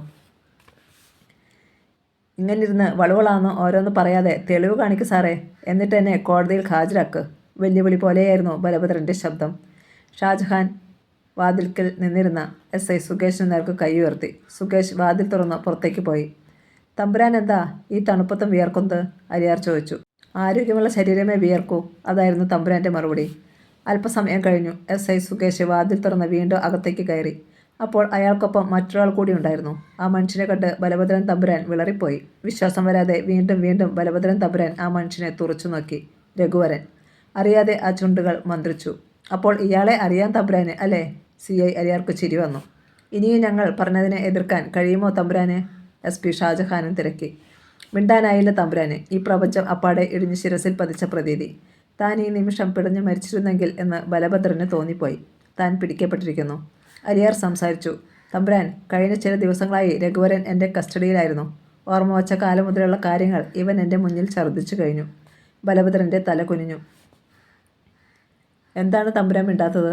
നേരത്തെ ഉണ്ടായിരുന്ന ഊർജ്ജമൊക്കെ എവിടെ പോയി? അലിയാർ പരിഹസിച്ചു. തല ഉയർത്തിയില്ല തമ്പുരാൻ. അല്പനേരം ആ മുറിക്കുള്ളിൽ നിശബ്ദത തളം കെട്ടി. തമ്പുരാൻ്റെ കോപതാപങ്ങൾക്ക് തനിക്ക് നേരെ തിരിയുമെന്ന് അറിയാവുന്നതുകൊണ്ടാവാം രഘുവരൻ SI സുകേഷിനെ മറയാക്കിയാണ് നിൽക്കുന്നത്. അയാളെ കൊണ്ടുപോ, SP ഷാജഹാൻ സുകേഷിനോട് നിർദ്ദേശിച്ചു. സുകേഷ് അയാളുമായി മടങ്ങി. അലിയാർ വാച്ച് നോക്കി. പുലർച്ചെ 5 മണി. ഒരു പോലീസുകാരൻ 3 ഗ്ലാസ് ചായ കൊണ്ടുവന്ന് മേശമേൽ വെച്ചു. ശേഷം ഒന്നും മിണ്ടാതെ മടങ്ങി വാതിലടച്ചു. ചായ കുടിക്ക് തമ്പുരാൻ, അലിയാർ പറഞ്ഞു. ആരെയും നോക്കാതെ അനുസരണയുള്ള ഒരു കുട്ടിയെപ്പോലെ ബലഭദ്രൻ ഗ്ലാസ് എടുത്തു. 2 ഇറക്ക് കുടിച്ച ശേഷം മെല്ലെ സംസാരിച്ചു. നിങ്ങൾ പറഞ്ഞതൊക്കെ സത്യമാണ്. പക്ഷേ രഘുവരൻ ഒഴികെ വേറൊരു തെളിവും സാക്ഷിയും നിങ്ങളുടെ മുന്നിൽ ഇല്ലെന്നും എനിക്കറിയാം. എങ്കിലും ഞാൻ ഒരു ഓഫർ വയ്ക്കുന്നു. ഈ കേസിൽ നിന്ന് എന്നെ ഒഴിവാക്കിയാൽ 2 പേർക്കും 10 കോടി വീതം. പിന്നെ നിങ്ങൾ പറയുന്ന പോലീസുകാർക്കും വേണ്ടത് കൊടുക്കും ഞാൻ. അലിയാരുടെ മുഖം ചുവന്നു. അയാൾ ചാടി എഴുന്നേറ്റു. താൻ എന്താണോ ഞങ്ങളെക്കുറിച്ച് വിചാരിച്ചത്? CI ഋഷികേശിനെയും SI അശോകനെയും പോലെ ഉള്ളവരാണെന്നോ? നോക്ക്, ഇനി ഇങ്ങനെയൊരു വാചകം തൻ്റെ നാവിൽ നിന്ന് വന്നാൽ അടിച്ച് കരണം പുകയ്ക്കും ഞാൻ. ആ ഭാവം കണ്ട് ബലഭദ്രൻ നടുങ്ങി. അലിയാർ കൂൾ ഡൗൺ, ഷാജഹാൻ പറഞ്ഞു. താനിരിക്കെ. രോഷമടങ്ങാതെ അലിയാർ ഇരുന്നു.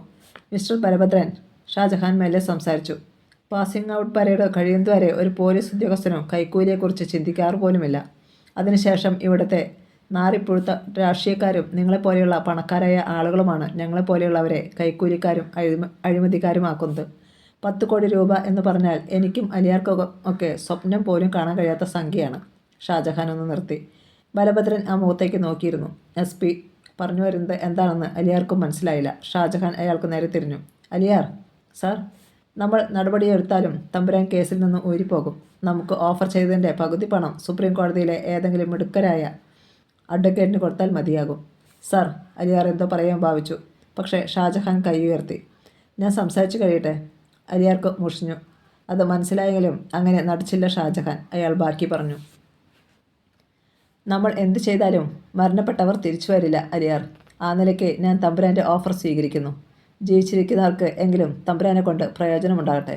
സാർ, അലിയാർക്ക് പെരുത്തു കയറി. അലിയാർ, ഞാൻ നിൻ്റെ സുപ്പീരിയറാണ്. ഞാൻ തീരുമാനിക്കും, നീ അനുസരിക്കും. ഷാജഹാൻ ഇങ്ങനെ പ്രതികരിക്കുമെന്ന് കരുതിയില്ല അലിയാർ. കൂടെ നിന്ന് ചതിച്ചിരിക്കുന്നു. അയാളുടെ ഞരമ്പുകൾ വലിഞ്ഞു മുറുകി. ഷാജഹാൻ പിന്നെയും ബലഭദ്രനോട് പറഞ്ഞു. തമ്പുരാന് പോകാം. കയ്യിൽ കിട്ടിയന്മാരെ ഞങ്ങൾ പ്രതികളാക്കും. പിന്നെ പണം എപ്പോൾ എവിടെ എത്തിക്കണമെന്ന് ഞാൻ പറയാം. Thank you sir. സന്തോഷത്തോടെ ബലഭദ്രൻ എഴുന്നേറ്റ് ഷാജഹാൻ്റെ കൈപ്പിടിച്ച് കുലുക്കി. പിന്നെ അഹങ്കാരത്തോടെ തലയുയർത്തി അലിയാരെയും ഒന്ന് നോക്കി. തുടർന്ന് വാതിൽ തുറന്നു പോയി. സാർ, സങ്കടവും ദേഷ്യവും ഒന്നിച്ചുണ്ടായി അലിയാർക്ക്. സാറിൽ നിന്ന് ഞാനിങ്ങനെ പ്രതീക്ഷിച്ചില്ല. ഷാജഹാൻ പുഞ്ചിരിച്ചു. നീ എന്താ അലിയാരെ എന്നെക്കുറിച്ച് കരുതിയത്? തമ്പുരാനോട് പറഞ്ഞതൊക്കെ സത്യമാണെന്നോ? പിന്നെ? അലിയാർ നെറ്റി ചുളിച്ചു. കള്ളം, പച്ചക്കള്ളം. തമ്പുരാൻ രക്ഷപ്പെടില്ലേ? ഇല്ല. അലിയാർ ഒന്നും മനസ്സിലാകാതെ മിഴിച്ചിരുന്നു. SP ഷാജഹാൻ CI അലിയാരുടെ മുഖത്തേക്ക് ഒരു നിമിഷം നോട്ടം നട്ടു. പിന്നെ ഒന്ന് പറഞ്ഞു. അലിയാരെ, നമ്മുടെ വലയിൽ അധികകാലം കുരുക്കിയിടാൻ കഴിയാത്ത കൊമ്പൻ സ്രാവാണ് ബലഭദ്രൻ തമ്പുരാൻ. അയാൾക്ക് വേണ്ടത്ര പണവും സ്വാധീനവും ആൾബലവുമുണ്ട്. രാത്രിയിൽ അയാളെ കസ്റ്റഡിയിൽ എടുത്തുകൊണ്ടാണ് അയാളുടെ ആളുകൾ ഇളകാതിരുന്നത്. മാത്രമല്ല, നമ്മൾ എല്ലാം മനസ്സിലാക്കിയെന്നും ഇപ്പോൾ നമ്മളെ വിലക്കെടുത്തുവെന്നും അയാൾ കരുതിയിരുന്നതിനാൽ ഇനിയൊരു പ്രശ്നവും ഉണ്ടാകുവാൻ പോകുന്നുമില്ല. പക്ഷേ ഇതൊന്നും അംഗീകരിക്കുവാൻ അലിയാരുടെ മനസ്സ് അനുവദിച്ചില്ല. എന്നാൽ സാർ, അയാൾ കൊടും കുറ്റവാളികളുടെ ഗണത്തിൽപ്പെട്ടവനാണ്. അയിനോ, അതുകൊണ്ട് തന്നെയാണ് ഞാൻ വിട്ടയച്ചത്. നിങ്ങളുടെ നിയമത്തിൻ്റെ നൂലിഴകൾ മുറിച്ച് അയാൾ രക്ഷപ്പെടുമ്പോൾ നമുക്ക് നമ്മളോട് തന്നെ തോന്നുന്ന ഒരു വികാരമുണ്ടല്ലോ, പുച്ഛം. അത് ഒഴിവാക്കാനും തമ്പുരാന് അർഹിക്കുന്ന ശിക്ഷ ലഭിക്കാനും. ശിക്ഷയോ? ആര് ശിക്ഷിക്കാൻ? അലിയാരുടെ പുരികം ചുളിഞ്ഞു. അതൊക്കെ വരും മണിക്കൂറിനുള്ളിൽ നമുക്ക് ബോധ്യപ്പെടും. ഇപ്പോഴും എനിക്ക് നിന്നോട് ഒന്നേ പറയാനുള്ളൂ, പാഞ്ചാലിക്ക് നീതി കിട്ടണം. എന്തൊക്കെയോ തീരുമാനിച്ച് ഉറപ്പിച്ചാണ് SP സംസാരിക്കുന്നതെന്ന് അലിയാർക്ക് ബോധ്യമായി. അതുകൊണ്ട് തന്നെ അയാൾ പിന്നീട് ആ കാര്യത്തെക്കുറിച്ച് സംസാരിച്ചില്ല. ഷാജഹാൻ വിഷയം മാറ്റി. നേരം പുലർന്നാലുടൻ ചാനലുകാരെ വിവരമറിയിച്ചിട്ട് കെർലായി വനത്തിലേക്ക് പോകണം. പ്രജീഷിൻ്റെ ദാരുണ മരണം അവർക്ക് ബ്രേക്കിംഗ് ന്യൂസാണ്. തൽക്കാലം ബലഭദ്രൻ തമ്പുരാൻ ഉൾപ്പെട്ട കേസാണെന്ന കാര്യം പുറലോകം അറിയണ്ട.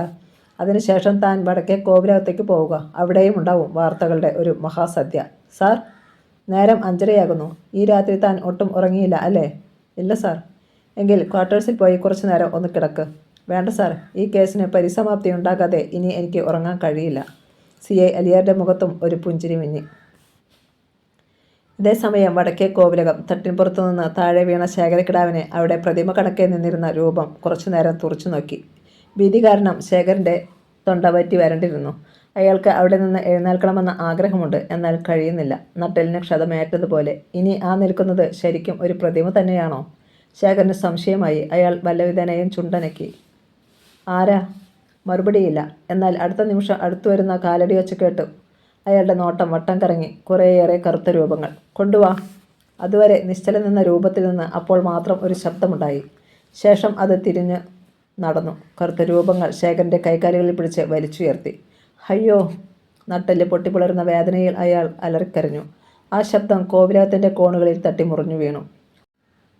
നടുത്തളത്തിലേക്കാണ് ശേഖരനെ അവർ കൊണ്ടുപോയത്. അവിടെ ഉത്തരത്തിൽ ഒരു കയർ കുരുക്കുണ്ടായിരുന്നു, തൂക്കിക്കൊല്ലുവാൻ വിധിക്കുന്നവർക്ക് വേണ്ടിയുള്ളതുപോലെ. ശേഖര! ഒരു ഗുഹയിൽ നിന്ന് എന്നവണ്ണം ആദ്യത്തെ രൂപത്തിൽ നിന്നു ശബ്ദം പുറത്തു വന്നു. പറയാനുള്ളതൊക്കെ നിന്റെ സഹോദരനോട് പറഞ്ഞിട്ടാണ് കൊന്നത്. അതുകൊണ്ട് നിന്നോട് കൂടുതൽ സംസാരിക്കാനോ നിന്നെ വിചാരണ ചെയ്യാനോ ഞങ്ങൾക്ക് താല്പര്യമില്ല, സമയവുമില്ല. ചേട്ടനെ കൊന്നോ? ശേഖരൻ വിക്കി. കൊന്നു. പറഞ്ഞതും അയാളെ തൂക്കിയെടുത്ത് കൊണ്ടുവന്നവർ പിടിവിട്ടു. ഒരു ചാക്കുകെട്ട് കണക്കെ ശേഖരൻ തറയിൽ വീണു. എന്നെ കൊല്ലരുത്! ചുറ്റും നിന്നവർ ആർത്തു ചിരിച്ചു. നിന്നെ കൊല്ലാതിരിക്കുന്നത് എങ്ങനെയാ? ചേട്ടൻ്റെ ഒപ്പം സകല പാപങ്ങൾക്കും കൂട്ടുനിന്നവനല്ലേ നീ? അന്യൻ്റെ സ്വത്ത് കവർന്നെടുക്കാൻ ഗുഹാമാർഗം വഴി ഇവിടെ എത്തിയവൻ. അങ്ങനെയുള്ളവനൊക്കെ ഈ ഭൂമിക്ക് ഭാരമാ ശേഖര. ആദ്യത്തെ രൂപത്തിൻ്റെ പല്ലുകൾ അമർന്നു ഞെരിയുന്ന ശബ്ദം ശേഖരൻ കേട്ടു. എന്നെ കൊല്ലാതിരുന്നാൽ ഞാൻ എന്തു വേണമെങ്കിലും തരാം. ഇത് തന്നെയാ നിന്റെ ചേട്ടനും പറഞ്ഞത്. പക്ഷേ തരാൻ നിന്റെ പക്കൽ എന്തുണ്ട്? ഉടുത്തുണിയല്ലാതെ.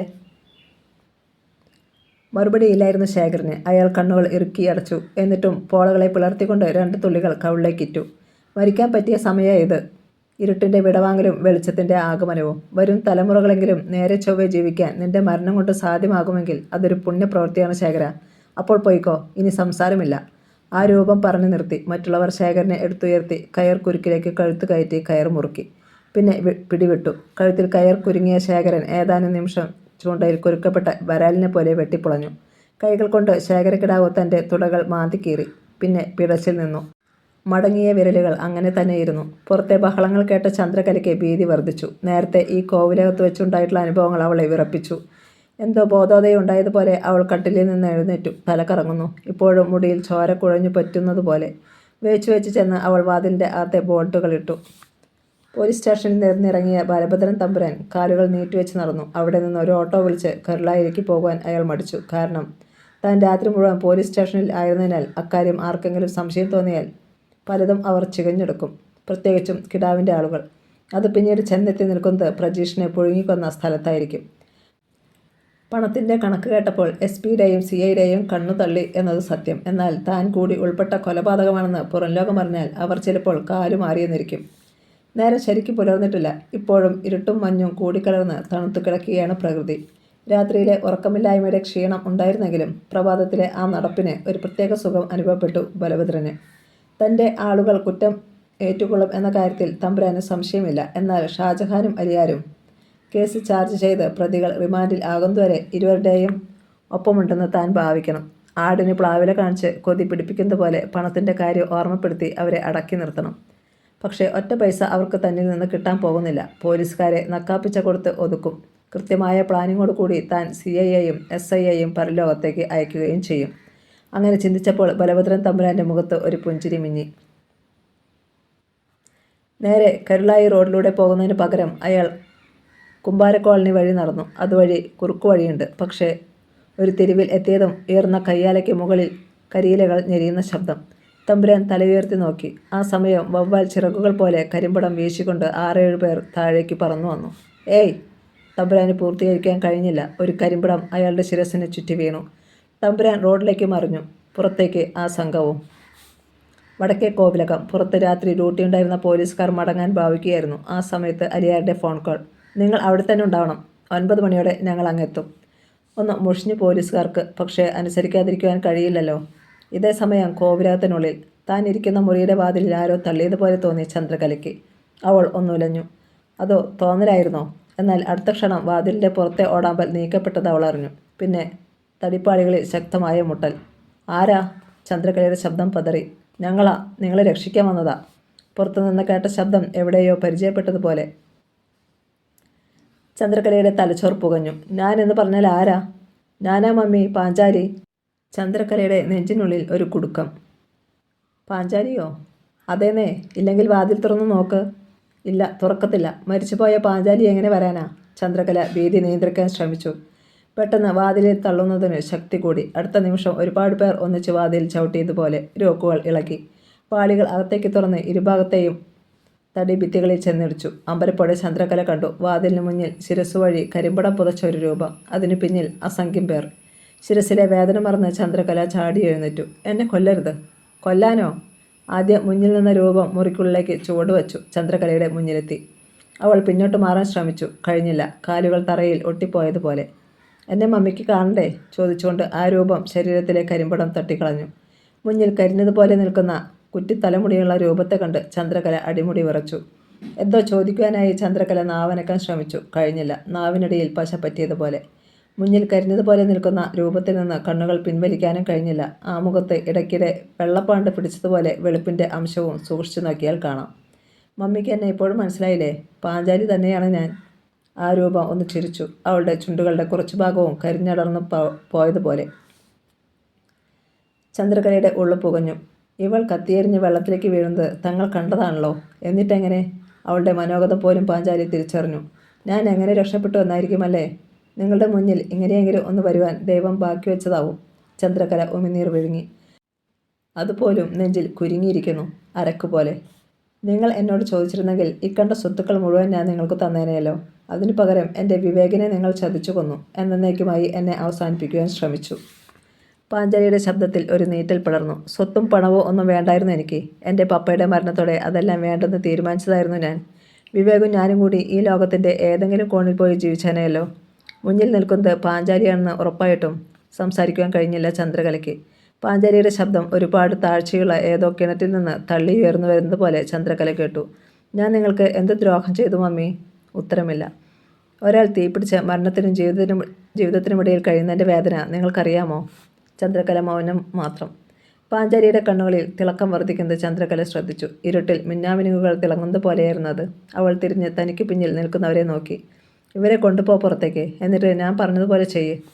മിന്നൽ വേഗത്തിൽ കരിമ്പടം പുതച്ച ഏതാനും പേർ പാഞ്ചാലിയെ കടന്നു മുന്നിലെത്തി. അവർ ചന്ദ്രകലയുടെ കൈകളിൽ ബലമായി പിടിച്ചു. ഇപ്പോൾ പെട്ടെന്ന് ചന്ദ്രകലയുടെ നാവനങ്ങി. അയ്യോ പൊന്നുമോളെ, മമ്മിയോട് ക്ഷമിക്കടേ. മമ്മിയെ ഒന്നും ചെയ്യല്ലടേ. പൊന്നുമോള് മമ്മി. പാഞ്ചാലി ചുണ്ടുകൊട്ടി.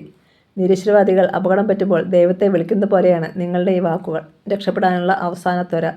ഇഞ്ചിഞ്ചായി വേദനിച്ച് ഒരു ജന്മം മുഴുവൻ അനുഭവിച്ചാലും അവസാനിക്കാത്തത്ര പ്രയാസങ്ങൾ ഏതാനും മാസങ്ങൾ കൊണ്ട് അനുഭവിക്കേണ്ടി വന്നവളാണ് മമ്മി ഞാൻ. എൻ്റെ മുന്നിൽ നിങ്ങളെപ്പോലെ ഒരാളുടെ കണ്ണീരിനോ നിലവിളിക്കോ ഉള്ള സ്ഥാനം ശവപ്പറമ്പിലാണ്. കരിമ്പടം പുതച്ചവർ അപ്പോഴേക്കും ചന്ദ്രകലയെ മുറിക്ക് പുറത്തേക്ക് വലിച്ചിറക്കിയിരുന്നു. അവർ അവളെ കൊണ്ടുപോയത് മുറ്റത്തേക്കാണ്. വളരെ സാവധാനം പാഞ്ചാലിയും പുറകെ ചെന്നു. ഉത്തരത്തിൽ തൂങ്ങി നിൽക്കുന്ന ശേഖരക്കിടാവിനെ കണ്ട് ചന്ദ്രകല ഞെട്ടിവിറച്ചു. നടുമുറ്റത്ത് ഒരാൾ ഒരു മരക്കുറ്റി അടിച്ചു താഴ്ത്തി. വേറെ ചിലർ ചതച്ചെടുത്ത കാട്ടുവള്ളികൾ കൊണ്ടുവന്നു. അവയുടെ ഓരോ അഗ്രം ചന്ദ്രകലയുടെ കൈക്കാലുകളിലും കഴുത്തിലും കെട്ടി. മറ്റേ അഗ്രം അടിച്ചു താഴ്ത്തിയ കുറ്റിയിലും. ഭ്രാന്ത് പിടിച്ച ഒരു മൃഗത്തെ ബന്ധിച്ചിരിക്കുന്ന പോലെയായി ചന്ദ്രകലയുടെ അവസ്ഥ. മോളെ പാഞ്ചാലി! ചന്ദ്രകല നിലവിളിച്ചു. അത് പാഞ്ചാലി ചെവിക്കൊണ്ടില്ല. മറ്റൊരാൾ 2 അടി നീളമുള്ള ഒരു കമ്പ് കൊണ്ടുവന്നു. അത് ചന്ദ്രകലയുടെ നട്ടലിനു മീതെ കഴുത്തിന് തൊട്ടു പിന്നിൽ വരെ ചേർത്ത് വെച്ചു. ശേഷം കഴുത്തിലും നെഞ്ചിന് താഴെയും കാട്ടുവള്ളി കൊണ്ട് ചുറ്റിക്കെട്ടി. ചന്ദ്രകലയ്ക്ക് ഇനി മുന്നോട്ട് വളയാനോ തലകുനിക്കാനോ പറ്റാത്ത അവസ്ഥയായി. എന്താണ് ഇവരുടെ ഉദ്ദേശമെന്ന് ചന്ദ്രകലയ്ക്ക് മനസ്സിലായില്ല. പാഞ്ചാലി നേരെ ചന്ദ്രകലയുടെ മുന്നിൽ ചെന്ന് നിന്നു. ഭാര്യയും കുട്ടികളും ഉണ്ടായിരുന്ന എൻ്റെ പപ്പയെ വശീകരിച്ച് നിങ്ങൾ കൂടെ കൂടി. അത് ശരിയായിരുന്നോ? അല്ല, ചന്ദ്രകല സമ്മതിച്ചു. എന്നിട്ട് എൻ്റെ മമ്മിയെയും പപ്പയെയും കൊല്ലിച്ചതിൽ ധാർമ്മികതയുണ്ടോ? ഇല്ല. എന്നോട് നിങ്ങൾ സ്നേഹത്തോടെയോ സത്യസന്ധമായോ പെരുമാറിയിട്ടുണ്ടോ? ഇല്ല. എങ്കിൽ പറയൂ, ഇങ്ങനെയുള്ള നിങ്ങൾക്ക് ഞാൻ എന്ത് ശിക്ഷ വിധിക്കണം? നെഞ്ചിനുള്ളിലേക്ക് ഒരു അസ്ത്രം തുളഞ്ഞ് ഇറങ്ങിയതുപോലെയായിരുന്നു പാഞ്ചാലിയുടെ ചോദ്യം. മറുപടിക്കായി ചന്ദ്രകല പരതി. അവസാനം ഇങ്ങനെ അറിയിച്ചു. ഇനിയുള്ള കാലം നീ പറയുന്നത് പോലെ നിന്റെ അടിമയായിട്ടാണെങ്കിൽ അങ്ങനെ ഞാൻ ജീവിച്ചോളാം. എന്നാലും എന്നെ കൊല്ലരുത്. തെറ്റുകൾ സമ്മതിച്ചല്ലോ ഞാൻ. അതിൻ്റെ പേരിലെങ്കിലും. ചന്ദ്രകല പൂർത്തിയാക്കാൻ സമ്മതിച്ചില്ല പാഞ്ചാലി. ഇടിവെട്ടും പോലെ അവളുടെ ഒച്ചയുയർന്നു. ഇല്ല, നിങ്ങൾക്ക് മാപ്പില്ല. എത്ര വയസ്സായി നിങ്ങൾക്ക്? ഇപ്പോഴും ജീവിച്ച് കൊതി തീർന്നിട്ടില്ലെങ്കിൽ നിങ്ങളുടെ 1/3 പ്രായം പോലും ഇല്ലാതിരുന്ന എൻ്റെയും വിവേകിൻ്റെയും കാര്യമൊന്ന് ചിന്തിച്ചു നോക്കിയേ. അവളുടെ മുന്നിൽ തല കുനിക്കണമെന്നുണ്ട് ചന്ദ്രകലയ്ക്ക്. പക്ഷേ കമ്പ് വെച്ച് കെട്ടിയിരിക്കുന്നതിനാൽ കഴിയുന്നില്ല. എന്തിന്, ശിരസ് ഇടം വരെ അനക്കാൻ പോലും ആകുന്നില്ല. കൊണ്ടുവാ, പാഞ്ചാലി മറ്റുള്ളവരോട് കൽപ്പിച്ചു. ഒരാൾ കരിപുരണ്ട ഒരു മൺകലവും മറ്റൊരാൾ ഒരു ചാക്കിൽ എന്തോ കൂടിയും കൊണ്ടുവന്നു. ചന്ദ്രകലയുടെ മുന്നിൽ വെച്ച് മൺകലത്തിൻ്റെ ചുവട് കുറച്ചു ഭാഗം തട്ടിക്കളഞ്ഞു. ഇത്രയും കാലം നിങ്ങളെ മമ്മി എന്ന് വിളിച്ചില്ലേ ഞാൻ? അതുകൊണ്ട് ലോകത്ത് ഇന്നേ വരെ ആരും ആർക്കും കൊടുക്കാത്ത ക്രൂരമായ ഒരു സമ്മാനമായിരിക്കും ഞാൻ നിങ്ങൾക്ക് തരിക. പാഞ്ചാലിയുടെ അമർന്നു ഞെരിയുന്ന പല്ലുകൾക്കിടയിൽ വാക്കുകൾ ചതഞ്ഞു. നിങ്ങളെപ്പോലെ എന്തു ചെയ്യുവാൻ തയ്യാറുള്ള സ്ത്രീകൾ അധികരിച്ചു വരുന്ന ഇക്കാലത്ത് ഇതൊരു പാഠമാകണം മറ്റുള്ളവർക്ക്. മോളെ, ചന്ദ്രകല പറയാൻ ഭാവിച്ചത് പൂർത്തിയാക്കിയില്ല. കലവുമായി നിന്ന ആളിനെ നോക്കി പാഞ്ചാലി അമർത്തി മൂളി. അയാൾ കലത്തിൻ്റെ വായ്ഭാഗം ചന്ദ്രകലയുടെ ശിരസിലൂടെ കഴുത്തിലേക്ക് ഇറുക്കി വെച്ചു. ചന്ദ്രകലയുടെ കണ്ണുകളിൽ ഇരുൾ വന്നു മൂടി. മറ്റൊരാൾ ആ ഭാഗത്തുകൂടി ഒന്നോ താഴേക്ക് പോകാതിരിക്കുവാൻ അടിയിലൂടെ കുറേ പച്ചിലകൾ തിരികെ വെച്ചു. കലത്തിനുള്ളിൽ നിന്ന് ചന്ദ്രകലയുടെ ചാവുമൃഗത്തിൻ്റെ മുരൾച്ച പോലെയുള്ള ശബ്ദം കേട്ടു. ചാക്ക് കൊണ്ടുവന്ന ആൾ അതഴിച്ചു മൂടി വിടർത്തി. കുന്തിരിക്കത്തിൻ്റെ ഗന്ധം അവിടെ പരന്നു തുടങ്ങി. അയാൾ രണ്ടു കൈക്കുമ്പിളും ചേർത്ത് പിടിച്ച് കുന്തിരിക്കം വാരി കലത്തിൻ്റെ മൂട് തട്ടിയ ഭാഗത്തുകൂടി അകത്തേക്ക് ഇട്ടു തുടങ്ങി.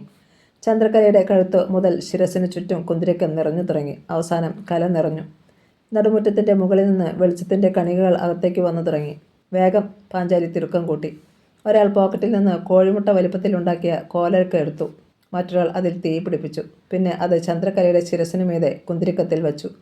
കോലരക്ക് ഉരുകി കുന്തിരിക്കത്തിൽ വീണു തുടങ്ങി. കുന്തിരിക്ക പുകഞ്ഞു തുടങ്ങി. ചന്ദ്രകല മെല്ലെ പുളഞ്ഞു. അവൾക്ക് മുന്നോട്ട് കുനിയാനാകുന്നില്ല. ശിരസ് ചലിപ്പിക്കാനാകുന്നില്ല. ഇരിക്കുവാൻ നോക്കി. അതിനും പറ്റുന്നില്ല. കൈക്കാലുകളും കഴുത്തും കുറ്റിയിലേക്ക് വലിച്ചു കെട്ടിയിരിക്കുന്നതിനാൽ ഇരിക്കുമ്പോൾ നിതംബത്തിനിടയിൽ കുറ്റി അമരുന്നു. നടുമുറ്റത്തു നിന്ന് പുക മുകളിലേക്ക് ഉയർന്നു തുടങ്ങി. ചന്ദ്രകലയുടെ നിലവിളി പോലും പുറത്തു വന്നില്ല.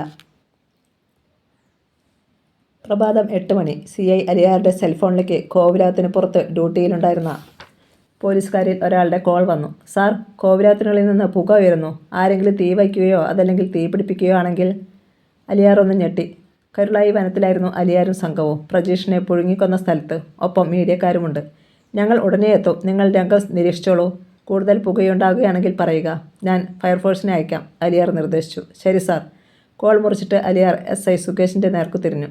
സുകേഷ്, ഇവിടുത്തെ കാര്യങ്ങൾ നോക്കുക. എനിക്കുടൻ വടക്കേ കോവിലത്തേക്ക് എത്തണം. സാർ, സുകേഷ് തലയാട്ടി. CI അലിയാർ SP ഷാജഹാനെ ഫോണിൽ വിളിച്ച് വിവരം പറഞ്ഞു. അലിയാർ അങ്ങോട്ട് പോയിക്കോ, പിന്നാലെ ഞാനും വരുന്നുണ്ട്. ഷാജഹാൻ്റെ മറുപടി കിട്ടി. സാർ. 3 പോലീസുകാരെയും കൂട്ടി അലിയാർ മടങ്ങാനൊരുങ്ങി. ഞങ്ങൾ വന്നാൽ ബ്രേക്കിംഗ് ന്യൂസ് കിട്ടുമോ സാറേ? ഒരു മീഡിയക്കാരെ തിരക്കി. Of course. എൻ്റെ നിഗമനം ശരിയാണെങ്കിൽ ഇന്ന് നിങ്ങൾക്ക് ചാകരയായിരിക്കും. അതോടെ അവിടുത്തെ രംഗങ്ങൾ പെട്ടെന്ന് ക്യാമറയിലാക്കി മീഡിയക്കാരും അലിയാർക്ക് പിന്നാലെ പോയി. കഥ തുടരും.